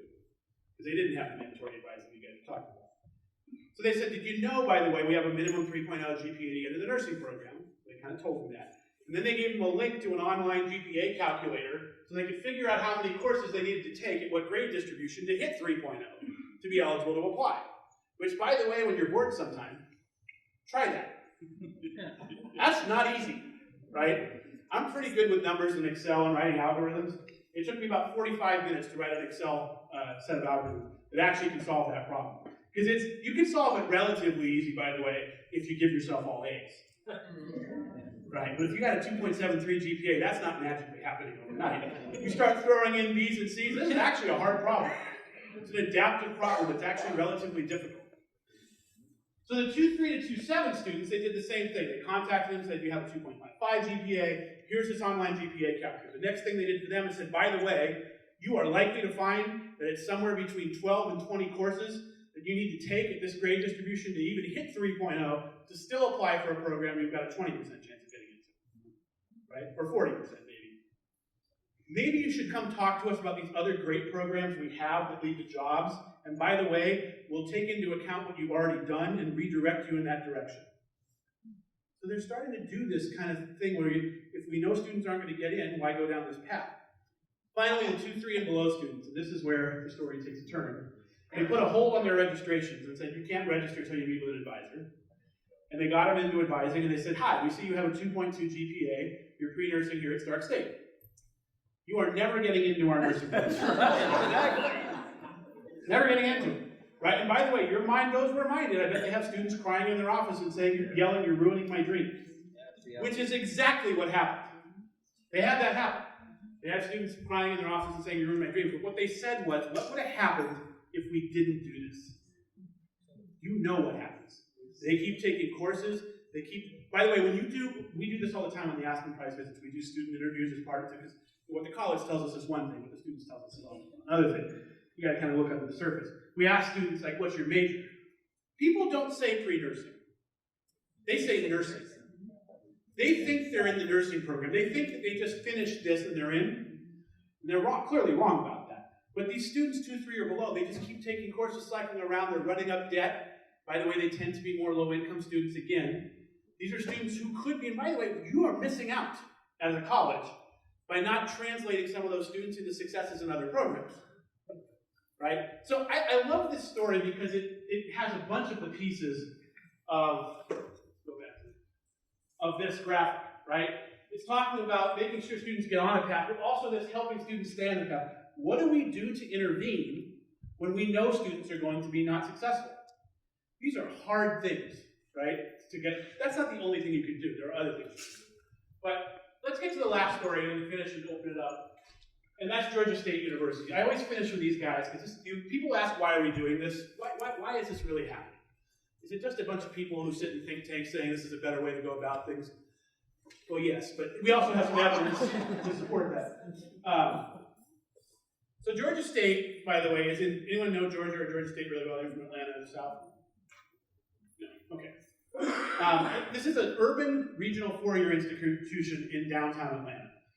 This, by the way, brings up one of the many myths in higher education, which is that all four-year schools have great graduation rates and all two-year schools don't. There's usually a flagship in the state, we know what yours is, UConn, right? That has pretty high entrance requirements and a really decent graduation rate. It's often the 65, 70, 75%. But then there's a bunch of regional four-year schools who have lower graduation rates. Anyone know what the Eastern Connecticut State graduation rate is? I don't know it either, but my guess is it's somewhere in the 40s. 45, 40%, could be lower, by the way. It's not that unusual for them to be in the 30s. When you go into the urban schools in the middle of cities, you often find that these community colleges have even lower completion rates, which is for a host of reasons, by the way, that I'm going to say in a second, I think have absolutely nothing to do with race. That's what we'll talk about. Georgia State's graduation rate in the early 2000s was 31%. So they got a new provost and a new president. They said, this is not good enough. This cannot be the best we can do with the students we have. Let's think about what to do differently. So one of the things they did early on is they said, all right, let's look at retention. All right, we'll look at fall-to-fall retention. Okay, 80, 82, 81, 83. They went back 10 years. By the way, they started doing this about a year. They went back 10 years, and the retention looked exactly the same.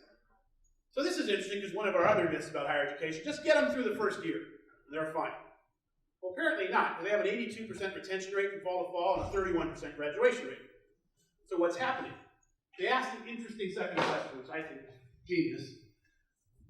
What percentage of the students that we retain have sophomore status, meaning that they are on path 1/4 of the way to a four-year degree? So they're perfectly on path. That number was 22%. Before you groan too loud, ask yourself what it would be at your college halfway to a 2-year degree after 1 year. And I can tell you what it would be, because at most colleges it's between 10 and 15%. And nearly all of those students are cohort-based CTE students, right, or athletes. So this is an interesting, why might this happen, by the way? Why might this number be so low? They're at the college, why aren't they making progress? Yeah. Developmental education. Yeah, developmental education. Again, not blaming that group of faculty, but when you're taking Dev Ed, English, and Math, you're not accumulating college credit. What else? Part-time status, absolutely. And look, my friends at CCA talk about 15 to finish. It sounds really good. I do agree, by the way, that we could get more students to go full-time by having a range of financial stability approaches that not just include loans, but tying students to benefits, focusing on childcare, transportation, healthcare. The other part of work besides guided pathways that I work on is financial stability work. We have a toolkit called Beyond Financial Aid that we created with the Lumina Foundation. It's about to be re-released in a couple months here, so I can get you guys a copy. But it talks about tying in financial stability work with pathways work, so the lowest income students actually have a chance to complete. So that's another reason. What else? Fail at course. Yeah, they fail, of course, right? Course success rate matters, absolutely.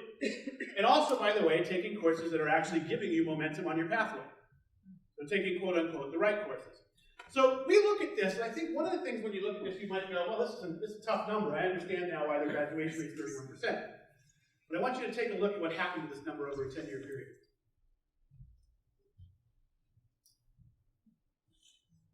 Now, I'm a data guy. My background's in data analysis and strategic consulting with data. And I would never make up a slide like this if I was going to make up a slide, because it's absolutely too unbelievable.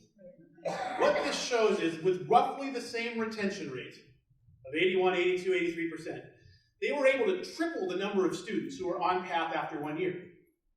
So what did they do? Before we called it guided pathways, everything under the guided pathways umbrella.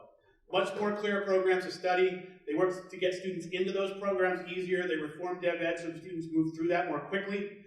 These guys do a better job than anyone in the country at monitoring progress towards the degree. They have established over time, you don't do this overnight, 7 markers for success in each of their 100 degree programs.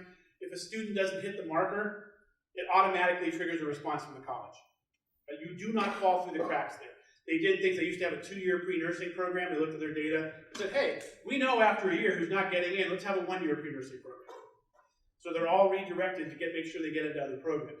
They've tripled the number of students who are on path. And by the way, another thing to note here, you see kind of a slow progression, and then it jumps up. Everyone wants to know what the secret sauce was that happened here. It's fascinating when you talk to these guys. They say, you know what happened? We did versions 2.0 and 3.0 and 4.0 of everything. We actually learned from what we did, and we started tying it together. It's a 10-year process. This is not an overnight thing where you snap your fingers and say, all right, guided pathways of success. It doesn't happen that way. Right? You're going to uncover problems as you get into this, and by the way, all the problems you're going to uncover, I want you to remember 2 things. Remember this data was what you're working towards for your students, and the other thing, that any problem you uncover is currently being forced to be resolved by your students without any help. When you uncover the problems and they're being able to put a schedule together or finding the right courses, the work you do to make that more clear, they currently have to do to try to navigate you. So what happened to their graduation rate? So by the way, it ends in follow 8 because it's a 6-year graduation rate. If you follow 1-year metrics there, this is held over time. The graduation rates, and if you remember one slide from today, it should be this one. What happened over this 10-year period is their white graduation rate for white students went from 32% to 50%. For African American students, it went from 26 to 56. And for Hispanic students, it went from 22 to 55. So a couple things about this. Apparently that whole achievement gap thing was less about the student and more about us. Because they didn't change the students. And by the way, in this time period, they went from 30% African American to 60% African American. So this did not happen by winnowing out students who weren't quote unquote qualified. By the way, their average SAT score stayed exactly the same over this time period. It's low, by the way. It's more like our students. It's not a high achieving group of students coming in. They did this, they said they wanted, when I did the site visit for these guys, we wanted to do this with the students we have now, not some mythical student we had in the 50s who came in the station wagon and got care packages every week. Right? They had the same number of students as the rest of us. They had the same uniform problem too, right? They had 20% of those students. Those students were doing fine. The trick was, how do you do this with all of our students? And this, by the way, is one of the only schools in the country that has a higher graduation rate from African American students than it does from white students. At a time that they doubled, they did not get more funding from the state, and in fact, for their low-income students, they have this thing called the Hope Scholarship in Georgia. The Hope Scholarship is that a lot of their tuition is paid for if you keep up a certain GPA. So the state was running out of money. You used to just have to keep a 3.0 GPA to keep the Hope Scholarship alive. The state was running out of money, so they said, yeah, we'll make one small change. It has to be 3.0 in every semester. So any semester in which that semester's GPA dipped below 3, they pulled the scholarship. I mean, you talk about having an effect on low-income students who happen to get a 2.98 one semester. They're gone. They can't get it back. Right? So those are the conditions at this college over this time. Did they diminish quality? Absolutely not.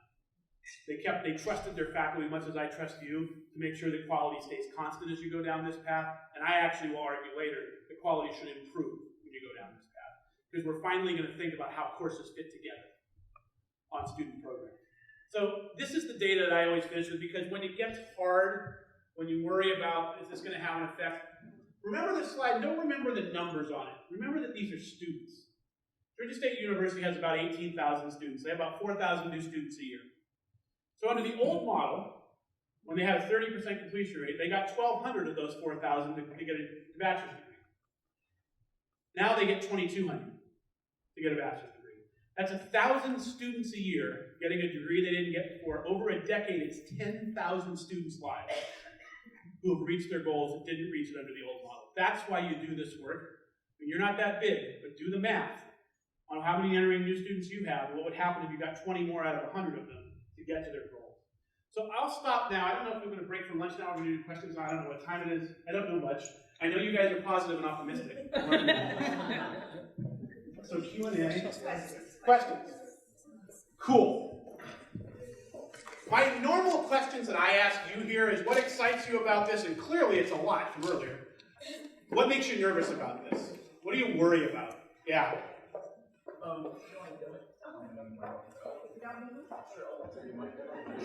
And you're almost getting your break. I see the rest of them. You're almost there. Okay, so there are two questions. One is, I really like this a lot better than the college completion presentation. By the way, I get that a lot, just to say. Because I think the points you covered about part-time students versus the 50 credit thing, that's just something they kind of glossed over. Yeah. And I thought that was unfortunate. It takes significant work. You can move that, but it's not like just put 50. I mean, it's not that simple. The lives are much more complicated. But the main question I have for you is about the developmental ed piece. Because that's something we've talked about a lot here. And I'm in academic support, so that's something that I'm familiar with on a day-to-day basis. So you mentioned that there's a bar of about 65% completion. That's sort of a national bar. I'm wondering if you've come across models that address what do you do with the 35%? Yeah, it's a great question. Absolutely great question. And I'll say two things about it. I will briefly sidestep the question, then I'll come back and actually answer it. The sidestepping is, let's remember we had 70% in that group before. And we're going down to 35. You know what the answer is? We don't know yet. We really do not have a good answer. I think that there are some of them at that level who are probably not going to get through that sequence. My guess is that number is close to 15%. So I think we're still we're trying to solve a problem for about 25% more students. The data out of Tennessee is interesting, though. The data out of Tennessee looks at entering ACT scores and success of transfer level math in the first 2 years. And even at the bottom, where it used to be like 4%, they're seeing 25 or 30%. So the model's working better. But what I'll say about Tennessee is, other things that often don't get said is, they're not done yet. They're just starting their exploration of how to do exactly what you're asking. And what they did this year is they actually gave a 70-item questionnaire to their entering students on a bunch of non-cognitive factors, like social capital, like confidence, like motivation. And they found some fascinating data, that there are 20 to 25-point success rate differences in the math course based on things like motivation. Does this material matter to me? And the one that was the biggest for math was confidence. If you had high confidence, you had like a 65% chance of passing the course. Medium was 60. If you had a low degree of confidence, it dropped to the 20s. So I think one answer is in the non-cognitive side. The other is, I think it's still an area, and look, NAED nationally, the National Association of Developmental Education, has really kind of reframed their thinking about how to make sure we don't leave that 35, 40% behind. And let me be really clear, by the way, that new bar is not achieved by many colleges at scale yet, right? We're all still working there, so I think part of two answers to the question. One is, let's get to that bar at scale at all of our colleges, and then as we're doing that in parallel, also work on the issue of what's going to happen to those other students. It's a great question, though. Yeah, talk to us about ESL students. This is like the third rail question. You don't grab onto the third rail. ESL's tough. I mean, I'm not going to try to tell you. Do I think that ESL students need some sort of clear path to how they translate to credit? Absolutely. When you look at the rate of, by the way, you go to the bottom levels of ESL, those who ever show up on the credit side, it's not very high at most colleges. Right? So we also have to remember, ESL isn't one thing. It's like 4 or 5 things. You're dealing with issues of literacy in any language. and also issues of language acquisition. And it depends a lot on what the goals of those students are. We do have some students who come to us for ESL, by the way, just to develop their language skills. They're not actually part of a program, right? I mean, how big this group is varies by college, but in the Bay Area, we have a lot of spouses of workers coming to work in biotech and high tech from Asia, who are taking ESL in the community colleges, not to try to complete something, to try to learn English, right? So I think there's different goals for ESL. There's the trying to learn English when you're already doing something else, but then there's the question of how do we get students who are really trying to do that something else through ESL. And I think the question you have to ask yourself there, the guided pathways question around ESL is, what can you design courses that students can take with their ESL courses that still give them some forward momentum? That's the ultimate question. That is not easy, by the way. I do not have a magic solution to that problem. Because if you don't speak any English at all, it's hard to imagine what that course is going to be.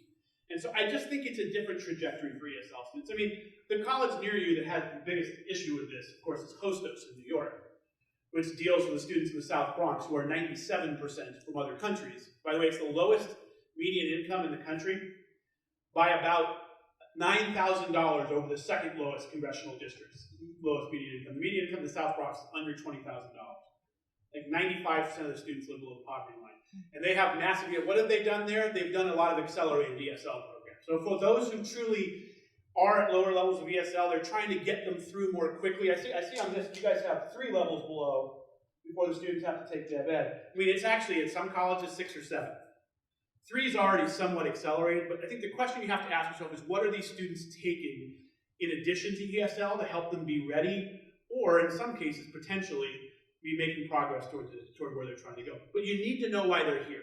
That's the big thing about the ESL. Any other questions before lunch? Yes? Yeah. Right behind you, Sandy. How do you create a pathway for sort of just broadly for like liberal arts? Yeah. As opposed to sort of a career-oriented path? So, I think the question is, within liberal arts, 2 things. One, looking at your transfer institutions. You've got to work backwards from your transfer institutions. So you need to know where your student, what are the top 3 places your students go when they transfer? Eastern, UConn, and Southern. What percentage of your transfers do you think that covers?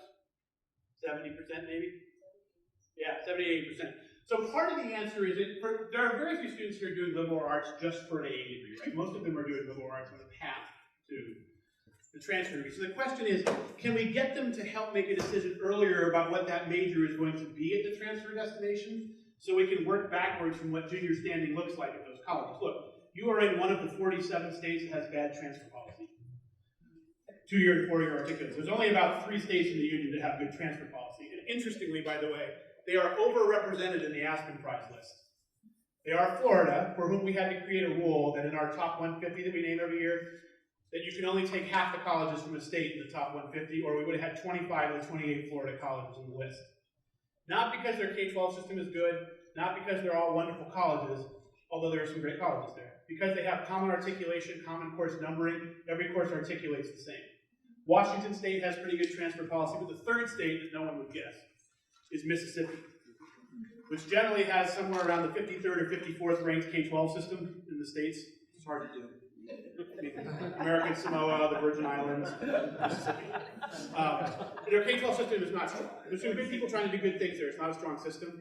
Yet they have amazing transfer in their 2 to 4 year. Why? Common course numbering, common articulation, really clear transfer pathways. So for those of the rest of us, like my state and yours, who don't have that, you got to work backwards from where your students go. If students are transferring in sight to Eastern, Southern, or UConn, where are the differences in those programs? Right, and then try to put those differences in the 3rd semester or the 4th semester, so they're taking the courses earlier together that go to all of them. That AB Tech College in North Carolina did a really good job with that too. They took their 3 largest transfer destinations, Western Carolina, UNC Asheville, and App State, and then they mapped their top 10 transfer majors, and they created these clear pathways. So the question comes down, the second part of your question, though, aside from figuring out where they're going, is how do we deal with electives? This is the controversial question of the structured pathways movement, which is, how far are you going to go on the structured elective front, right? And let's talk about the 2 poles here, and you want to see where you land in the middle. On one pole is what we do right now, is show them that list from earlier.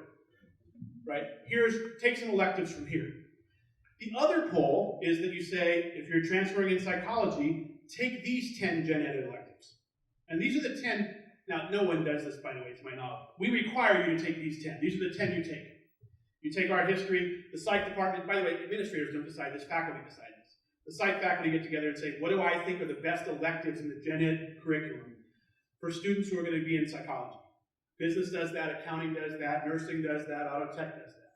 So what does that mean? People need to understand the humanities and social sciences and how courses might land on their pathways. And by the way, we would suggest that those courses be transferable courses, so they're going towards junior standing and a major. Two things here, though, to be really clear about. We're not saying get rid of the humanities courses. Right now, you get your semesters, right? So it's roughly 20 or 21 courses to graduate in a 60 to get an AA degree. And right now, it's probably 10 or 11 discipline courses, 10 or 11 gen ed courses, right? Your gen ed package, whatever it is right now, probably includes 3 humanities courses. 2, so whatever it is. It could be 3, it could be 4, it could be 2. It's going to include those afterwards. This is actually not about getting rid of the humanities and liberal arts, but it might be, and this is where I get excited about it, thinking about how those courses fit together and what's the optimal kind of mix for a student. Because what's happening right now is there's about 1 billion permutations of that list up there. And you know your students aren't putting their schedule together thinking, all right, so critical thinking, computation, and communication are really the heart of a liberal arts education. I'm taking art history this semester because I like art. And that's pretty good at critical thinking and communication, so I need a computation course to balance this, so I'm going to take Econ 1. We know that's not how they're scheduled, right? But we could think that way. We do, by the way, in the sciences. Like the sciences have done this for a while, saying maybe calculus, physics, and organic chemistry are a bad idea in the same semester. Right? Might be something to suggest. I mean, by the way, I did that once, and it's why I'm no longer pre-med, which is probably a good thing for the patients of America. But yeah, so that's, I think you ground it in the transfer side, and then you talk to each other as faculty about what might land on these pathways. And just to be clear, you're not going to get that right. Here's the other problem. I get asked this question a lot, and it often will come from the humanities faculty who says, hey, what about my philosophy course? This happened last week. I said, sir, what do you teach? He's like, I teach ethics, philosophy 10. I said, the last thing you need to worry about is that your course is not going to end up on a bunch of these pathways. What the college actually needs to worry about is that everyone's going to put it on their pathway, and now all of a sudden you're going to need 90 sections of ethics. Because when business or nursing faculty or psych faculty say, well, I wonder what philosophy course would be great. Ethics may go to the top of the list, right? So there has to be load balancing in these electives. Someone needs to see the forest for the trees, so not everyone's picking the same course. I can tell you what one college in Ohio did to kind of wrestle with how do we have these discipline faculty who own these degrees learn about these other courses. They did speed dating in their gen eds. So they had the humanities and social science faculty each talk about their course for about 8 minutes, and they did that in a big room. I mean, it's one idea. I thought it was pretty cool. So they all learned. By the way, think about that for a second. They're learning about what the other courses are in the curriculum, or thinking about how they go together. I think that's pretty cool. So that may have been a very long answer to your question, but I do think that's kind of where we go with this. And it's one of the hardest questions, which is why I spent time on it, is what does this mean for a liberal arts education? I actually argue in some writing that I'll give you links to later, that I think we actually can strengthen what the liberal arts outcomes actually are by really thinking about how these courses go together and how what happens within these courses ties together across them. It's a great question. I think we should break for lunch. That sounds good. Everyone's like, thank God he's going to shut up now. So, are there lunch instructions? Eat. Talk, be merry. Thank you guys.